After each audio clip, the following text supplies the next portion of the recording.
I would imagine that you and I are probably similar in that being inside of your email inbox is just, it doesn't bring a lot of joy. Having an assistant, somebody who's consistently, on a daily basis inside of that part of my world, you can get some freedom.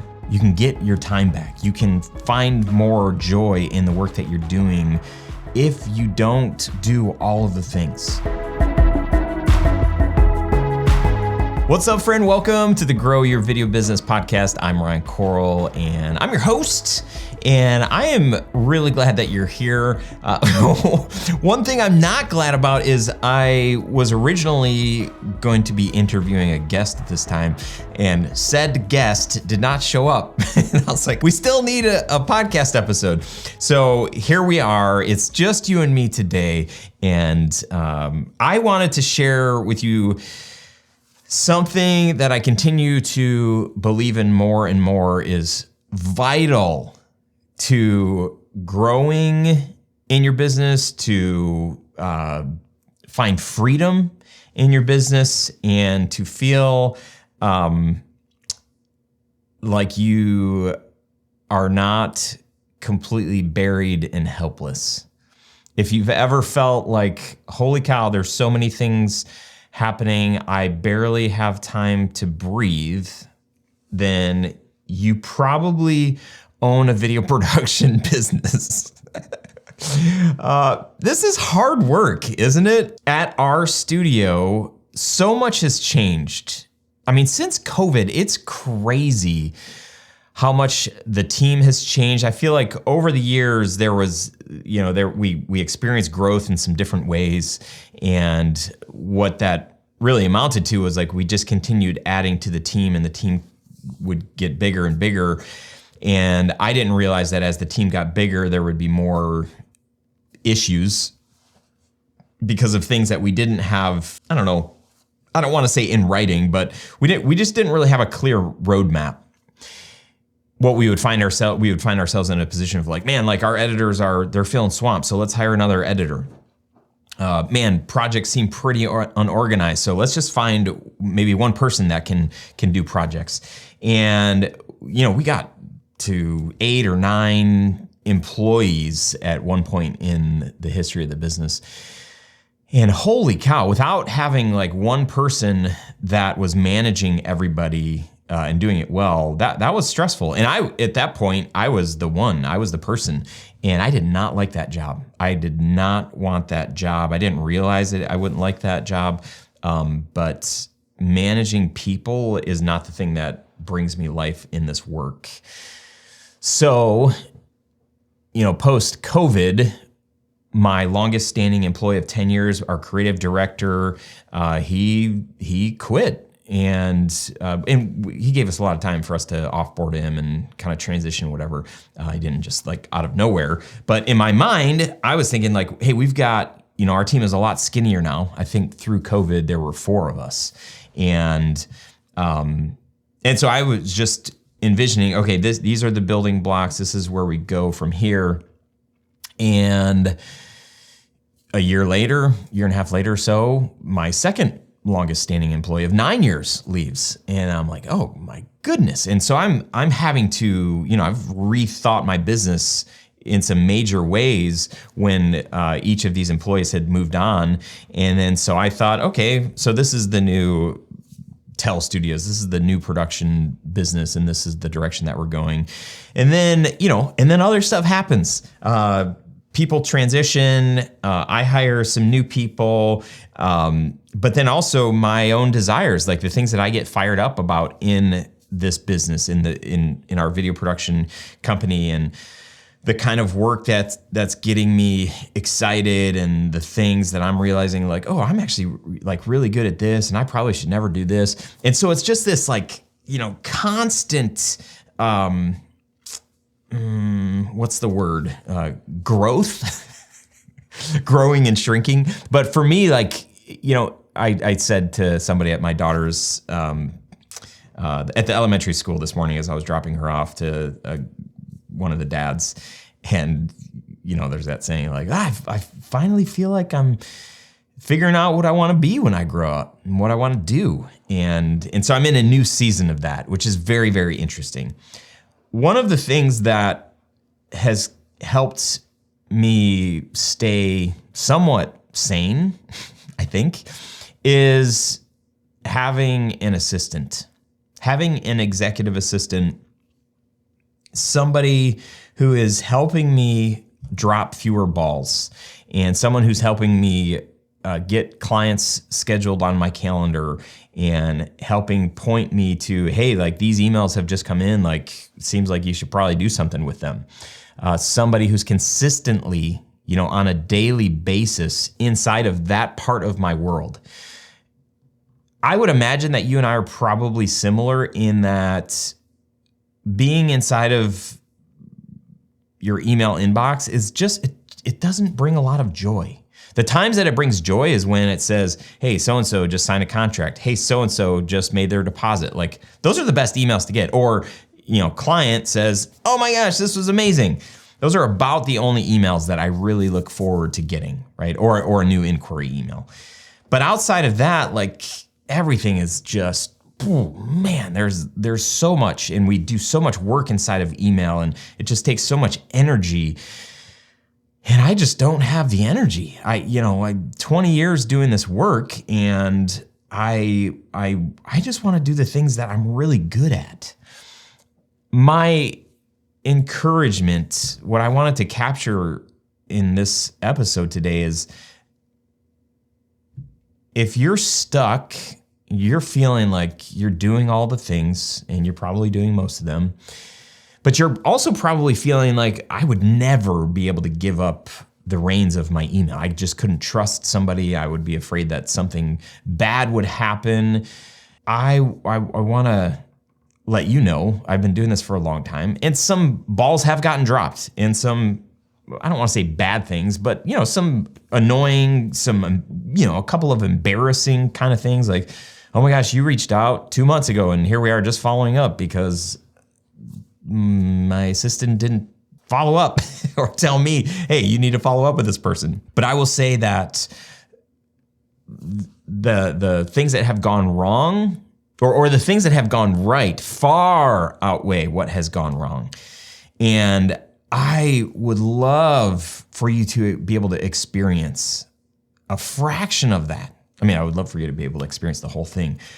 But a couple of books that I would recommend as we're thinking about hiring an assistant or giving your assistant more responsibilities than maybe he or she currently has right now. My World Class Virtual Assistant by Michael Hyatt. Really good read. It's a short read. That book will give you ideas on things that you never even thought about delegating to somebody else. And then Buy Back Your Time, Dan Martell. I keep talking about this book. I've read it multiple times. I've listened to it, actually. I do have the hard copy. I've got highlights everywhere. I've got sticky notes in there.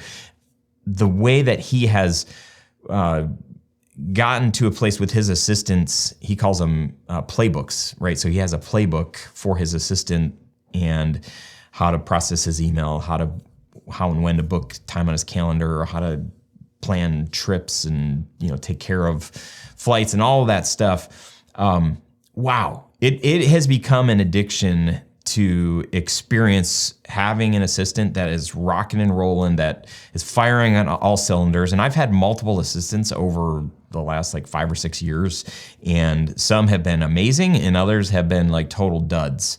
But I approach this work as an experiment. And I know sometimes things are going to go great, and other times it's not going to be great. But the only way to find out is to step into it. My encouragement to you is to start thinking through, what are the areas in my business that I would love help with? Maybe it's not email. Maybe you're like, oh, I got that on lockdown. I barely get any emails. But my guess is you probably do have a lot of emails, and sorting through them and figuring out what's garbage and what should have your eyeballs on it. Man, that would be so helpful to have somebody in your corner helping you. Grab those books, read those books, listen to those books, and start thinking about, what could my business look like if I had someone that was in the details, someone that knew me well and could learn to understand what are my quirks, what are my strengths, weaknesses, what areas do I need the most help with when I'm stressed, what causes that stress, and then what can help alleviate that stress. Having somebody that's in your corner helping is an incredible gift. And you might be saying, well, Ryan, I don't have the money to pay for somebody that's doing that. It's costing you a lot of stress and pain and a lot of time being inside of your inbox, going back and forth, trying to settle on dates when you could meet with a client or when you can go over a proposal or when you can, when you're going to chat about revisions for a project or whatever it might be. You don't have to hire somebody full-time. Hire somebody part-time. You could use Fiverr, Upwork, online jobs. There's so many places, or post on your Facebook to your community and people that are close to you and just say, is there a mom that wants 2 hours or 4 hours a week working? Because I have some needs. And they can start out really small. And you can, as you see like, wow, my time's being freed up. Now I'm able to spend more time on revenue generating opportunities versus administration stuff. You can do it, and it doesn't take a ton of money. It takes some effort, it takes some work, and using a tool like Loom where you can screen record and you can go through your inbox and I would say start there, like go through your email inbox, record a video of you going through your inbox, and as you're processing your emails, talk about why you're doing certain things with your emails. The book Buy Back Your Time, Dan has a great folder strategy or labeling strategy. We've adapted that strategy. I love that strategy. And, being able to tell my assistants, this is why this goes in this filter. This is why this one gets filtered. These ones, I don't read these, so let's archive these. Talking out loud and giving your assistant the perspective of why, giving them context why you do certain things, not just archive this, delete this, this isn't good, don't need this. That's not super helpful for them to learn. If you can help explain why you're doing certain things, then they can make informed decisions in the future. So start by making some videos so that when you do feel you're ready, when you do find someone, you've got a place where they can go. Hey, watch these 5 Loom videos that I did where I processed my email, or watch these Loom videos. Like if you need an assistant for something else, screen record that, or write out written procedures. I think doing Loom videos is one of the easiest things. And then they have a new feature. It's like an AI feature where it will summarize the video that you just recorded. It can assign people tasks. It's really smart and intuitive. So you can get some freedom. You can get your time back. You can find more joy in the work that you're doing if you don't do all of the things, and you can afford it. Trust me, when you start delegating parts of the work that you feel like you have to do on a daily basis, you're gonna say thank you to me later. It is a gift, and I don't take it lightly to have people alongside of me helping me in this area of my business. And I would never go back. I would never, if I'm ever in between assistants, I'm like, I can't wait till I get another assistant in here, because I've seen wow, there are so many things that I do that I don't want to say are a waste of time, but they're a waste of my time and my skill set and the things that I get excited about. And not to say that, one day that you don't have to ever do anything that you don't like doing. That might always be a part of this work, but you can at least get closer to doing more of what gets you excited. And one day you probably could get your business to a place where the only thing that you're doing are the things that you like, enjoy, and are good at in your business. So that's my hope for you, period, or exclamation point. Funny quick story if you're watching this. I shot a video of my wife the other day. She's got an abstract art business, and we don't usually talk about gear on this show, but I have this Zoom F2 field recorder. I've hardly used this thing, which is really a shame because it's probably a great microphone.